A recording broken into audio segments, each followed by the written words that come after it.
제 오늘 설교의 제목은 관계에서 지혜롭기를 원합니다. Wisdom in our relationship. 그래서 관계에 대해서 한번 또 우리가 말씀을 나누길 원합니다. 우리 제목 한번 읽어볼까요? 시작. 관계에서 지혜롭기를 원합니다. 관계에서 지혜롭기를 원합니다.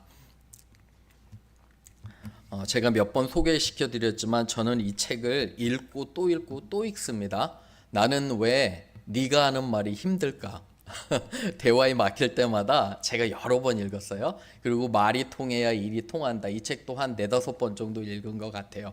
열심히 저도 잘 못하기 때문에 열심히 소통을 위해서 읽습니다. 박재현 소장이라는 분은 소통의 전문가고요. 사람들에게 건강하고 좋은 대화법을 많이 가르치는 분입니다. 제가 한국신학교에서 온라인 강의를 할 때 이 책을 꼭 학생들한테 읽으라고 해요. 신학생들한테. 우선 관계가 정말 사역에서 중요한 것 같습니다. 그런데 이 책에 이런 예화가 있습니다. 잘 한번 들어보세요. 한 남자가 운전을 하고 있었어요. 근데 옆자리 사람과 즐겁게 대화를 하고 있었다고 합니다. 그런데 옆에 있던 차가 갑자기 깜빡이도 안 켜고 이 남자의 앞을 확 추월해서 들어왔다고 합니다. 사고가 날 뻔했어요. 너무 놀라서 이 사람이 갑자기 저런 미친 욕은 안 합니다. 뭐뭐뭐 그죠? 뭐 이렇게 얘기를 했다고. 여러분 이 상황에서 어떠한 욕을 하시나요? 혹시 욕은 하시나요? 네. 그래서 어쨌든 이 사람이 이제 욕을 한바탕 시원하게 하고 그죠? 이제 그렇게 지나갔다고 합니다. 그런데 이 동일한 분이 다음 날, 그 following day 다음 날에 똑같이 운전을 하고 있는데 횡단보도의 신호등이 빨간 불이었을 때 어떤 사람이 갑자기 행인이 뛰어들었다고 해요. 그 행인이 거의 차에 칠 뻔했습니다. 이분이 급히 차에서 내려서 그 행인에게 괜찮으신가요? 저 때문에 많이 혹시 놀라진 않으셨나요? 이렇게 친절하게 물어봤다고 합니다.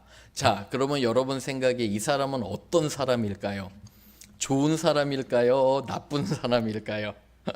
간단한 예로 이렇게 이제 이 박재현 소장님은 얘기하지만 여러분과 저는 사람들을 대할 때 단정 지을 수가 없어요. 한두 가지 사건으로 정말 내가 그 사람을 깊이 있게 알고 그 사람의 아픔과 슬픔과 성장 배경과 모든 것을 알기 전에는 우리는 감히 사람들을 단정지어서 얘기할 수 없고요. 쉽게 판단할 수 없을 거라고 이분은 이 책에서 소개합니다. 저도 마찬가지 같아요. 그죠? 옆에 분 한번 보세요. 옆에 분 보시면 내가 이 사람을 과연 잘 알고 있을까? 알면 얼마나 알고 내가 이 사람의 좋아하는 것과 좋아하지 않는 것, 이 사람의 아픔과 여러 가지 성장 배경을 내가 알고 있을까? 그거 하기 전에 함부로 판단하는 것이 정말 위험한 것 같아요.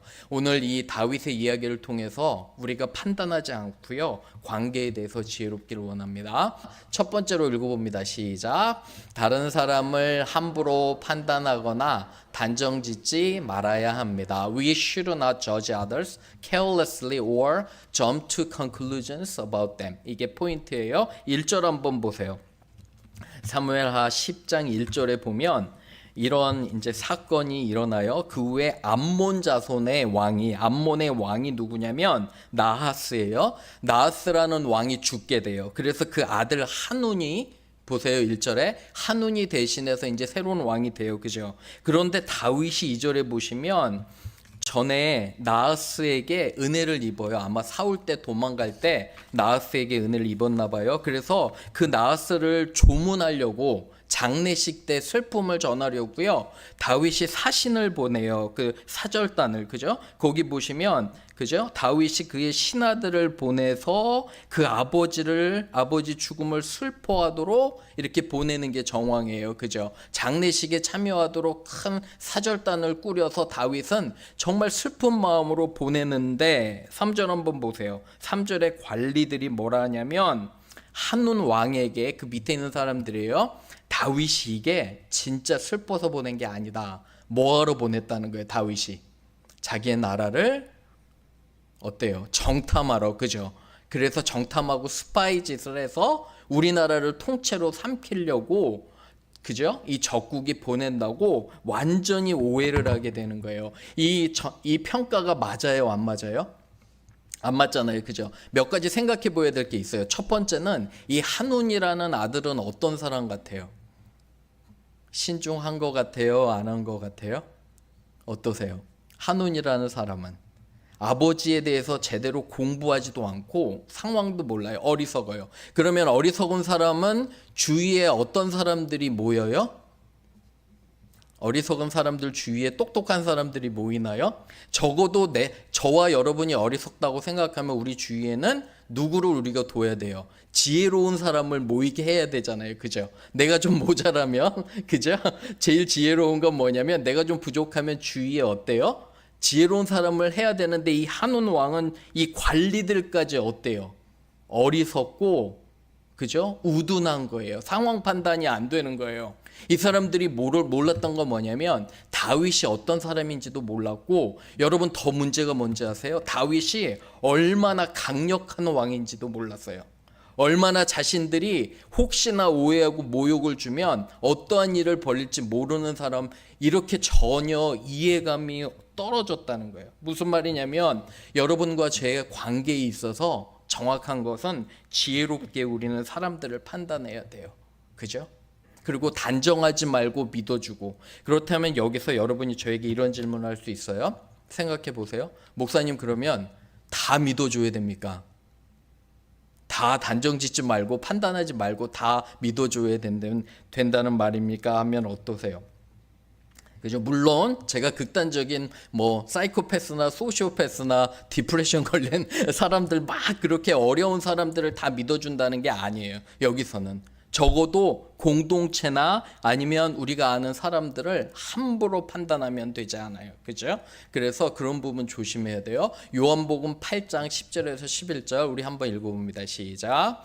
예수께서 일어나자 아무도 없는 것을 보시고 이르시되 여자여, 너를 고발하던 그들이 어디 있느냐? 너를 정죄한 자가 없느냐? 대답하되 주여 없나이다. 예수께서 이르시되 나도 너를 정죄하지 아니하노니 가서 다시는 죄를 범하지 말라 하시니라. 흥미로운 건 가늠하다 현장에서 잡힌 여인을 유대인들이 끌고 와요. 예수님 앞에 돌로 치려고. 이 당시 유대법은 가늠하다 현장에서 잡히면 돌로 칠 수가 있어요. 그런데 주님께서 뭐래요? 요 전에 죄 없는 자가 혹시 이 중에 있으면 너희가 먼저 치라 그랬더니 다 한 명씩 어때요?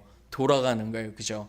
함부로 판단하고 정죄하지 말라는데, 근데 현장에서 잡혔는데 흥미로운 건 판단할 수 있잖아요. 정죄할 수 있잖아요. 그렇죠? 그런데 주님께서 말씀하시는 건 뭐냐면 나도 너를 정죄하지 않으니까 이제는 다시 가서 범죄하지 말라고 합니다. 여러분, 아이들이 학교를 갔잖아요. 그죠? 부모가 제일 마음 아픈 게 뭐예요? 선생님들이 함부로 뭐 할 때? 우리 아이들을 어때요? 판단할 때. 그죠? 우리 아이들을 감히 알지도 못하면서 선생님들이 얘는 이런 애야 하고 단정 지은다면 여러분들 마음은 어떠세요? 오늘 아침에 우리가 찬양했듯이 만약에 하나님께서 우리를 너는 이렇고 이래서 구제불능이야 하면 어떨까요? 여러분 생각해 보셨어요? 그죠? 우리도 사실은 너무너무도 구제불능이었고 죄인이었는데 우리 주님께서 우리를 용서해 주시고 우리가 변화될 것을 믿어 주셨잖아요. 아멘. 맞나요? 그죠? 우리는 정말 형편없는 죄인이었는데 우리를 정죄하지 않으시고 단정 짓지 않으시고 판단하지 않으시고, 그죠? 우리를 있는 그대로 받아주시고 우리에게 끊임없이 우리 주님께서는 너는 더 잘 될 수 있고 더 좋은 사람이 될 수 있고 더 하나님을 사랑할 수 있고 더 너의 삶 가운데 다른 사람을 사랑할 수 있다고 믿어주시잖아요. 그죠? 사실 자녀가 가장 복된 건 끊임없이 자녀를 믿어주는 부모가 있으면 어때요? 그 자녀가 잘 될까요? 잘 되지 않을까요? 잘 될 것 같아요. 그죠? 그죠? 그렇기 때문에 함부로 판단하지 말아야 됩니다. 옆에 분에게 나는 당신을 함부로 판단하지 않겠습니다. 한번 해보세요. 나는 당신을 함부로 판단하지 않겠습니다. 네, 그렇게 약속하시는 거예요. 네, 두 번째로 갑니다. 두 번째 우리 읽어봅니다. 시작. 상대방에게 모욕을 주는 일은 결단코 없어야 됩니다. We should never humiliate or insult others. 4절 한번 보세요. 4절에 이 어리석고 우둔한 한온 왕과 신하들을 어떻게 했냐면 보세요. 4절에 다윗의 신하들을 잡아다가 두 가지를 해요. 첫 번째는 뭐라죠? 그들의 수염의 절반을 확 깎아버려요. 그죠? 수염의 절반을 깎고 의복을 어디까지 깎을까요? 의복을 잘랐는데 엉덩이 부분이 보일 때까지 이렇게 자르는 거예요. 두 가지를 해가지고 모욕을 줍니다. 여러분, 유대인들에게 가장 모욕적인 건 뭐냐면 수염을 함부로 깎는 게 굉장히 모욕적이었어요. 수염은 깎는 건 어디서 오실까요? 우리 한국 분들은 남자들이 수염 기르는 거 별로 안 좋아해요. 그죠? 저희 뭐 가족도 안 좋아하고 하는데 사실 수염을 깎는 문화는 이집트에서 처음에 온 문화예요. 로마 문화. 그런데 중간을 깎아버리는 건 정말 모욕적인 처사예요. 두 번째는 보면 옷을 있잖아요. 뒤쪽을 엉덩이가 드러날 정도로 깎은 거예요. 이게 잘라버린 거예요. 엄청난 모욕을 주는 것을 보게 됩니다. 여러분과 저도 사실은 다른 사람을 모욕하는 거 있잖아요. 그 부분에서도 생각해 보셔야 돼요. 사실 내가 하는 말이 다른 사람이 들었을 때 어떻게 느낄까? 여러분들은 어떠십니까? 나의 그런 언어 습관이 혹시 다른 사람이 들었을 때 모욕적이진 않는지. 여러분, 갑자기 여러분들을 누군가 처음 만났는데 그 사람이 반말해요. 그럼 어떠세요? 초면에 반말로 시작해요. 그죠? 그리고 굉장히 자기가 잘났다고 잘난 체를 하는 것 같아요. 그러면 어떻게 느끼세요? 처음에 그 사람을 다시 만나고 싶으세요? 만나고 싶지 않으세요? 아마 대부분 그런 사람들은 만나고 싶지 않을 거예요. 그죠? 그런데 이런 모욕적인 언사, 그런데 혹시나 우리가 쓰는 언어 습관이 평소에 이렇게 상대방을 기분 나쁘게 하는지. 여러분, 누군가를 저도 여러 사람 만나잖아요. 누군가를 만나고 오면 어때요? 만나서 기분이 좋은 사람이 있어요. 그죠? 그런데 어떤 사람을 만나고 왔는데 기분이 어떤 사람이 있어요? 나쁜 사람이 있어요. 그죠? 왜 그럴까? 근데 뒤집어서 생각해 보세요. 어떤 사람이 여러분을 만나고 왔는데 어때요? 기분이 너무 좋고 감사하면 그 사람이 여러분들을 만날 찬스가 있어요, 없어요? 있잖아요. 그런데 여러분을 만나고 왔는데 기분이 너무 나빠요. 그럼 어떻게 해요? 그죠? 그 부분에 있어서 한번 생각을 해봐야 돼요. 첫 번째, 우리 위에 구절 로마서 한번 읽어봅니다. 시작. 아무에게도 악을 악으로 갚지 말고 모든 사람 앞에서 선한 일을 도모하라. 할 수 있거든 너희로는 모든 사람과 더불어 화목하라. 밑에 읽어볼게. 시작. 무릇 더러운 말은 너희 입 밖에도 내지 말고 오직 덕을 세우는데 소용된 대로 선한 말을 하여 듣는 자들에게 은혜를 끼치게 하라. 뒤에 거 보세요. 무릇 더러운 말, 별로 도움이 되지 않은 말은 입 밖에 내지 말고요. 다른 사람을 세워주는 용기를 주고요. 격려를 주고 그저 자신감을 주는, 그렇게 소용되는 대로 선한 말을 해서 듣는 자들에게 은혜를 끼치게 하라는 거예요. 여러분과 저의 언어 습관이 정말 중요해요. 데일 카네기라고 인간관계론에서 아주 유명하신 분이 있는데 이분도 얘기해요. 정말 우둔한 자는 말로써 여러 적들을 만드는 사람들이래요. 그렇죠? 그죠? 한 주 동안 다가오는데 우리가 정말 말에 있어서 절제하고 또 하나님 기쁘시게 하기를 주님의 이름으로 축원합니다. 마지막 세 번째 갈게요. 세 번째 읽어봅니다. 시작. 우리의 작은 말과 행동의 실수가 심각한 결과를 가져올 수 있습니다. Even small mistakes in our words and actions can lead to serious consequences. 6절 한번 보세요. 6절에 보시면 다윗이 어떻게 할까요? 엄청 열받았죠. 그죠? 화나죠. 자기의 신하들을 감히 수염을 깎이고 엉덩이 보일 정도로 옷을 잘라서 해서 전쟁을 준비하는 거예요. 6절 보시면 암몬 자손들도 알아요. 다윗이 화난 것을 알고 여러 그 사람들을 고용해요. 나라들을 연합해서, 그죠? 그런데 7절에 보면 다윗이 듣고 요압과 용사에 온 무리를 보내는데, 요압은 누구냐면 다윗 군대의 군대 장관이에요. 총사령관. 이 9절에 보면 요압이 총사령관이 돼서 싸우려고 해요. 그런데 아우도 장군이에요. 그래서 10절에 보면 그의 아우와 나누어서 여러 군대를 대항해서 이렇게 싸우는 거예요. 그럴 때 12절 읽어봅니다. 시작. 너는 담대하라. 우리가 우리 백성과 우리 하나님의 성읍들을 위하여 담대히 하자. 여호와께서 선히 여기시는 대로 행하시기를 원하노라 하고. 어때요? 작은 장례식 참여하는 일로 지금 어떠한 상황이 벌어지냐면 전면전이 벌어지는 거예요.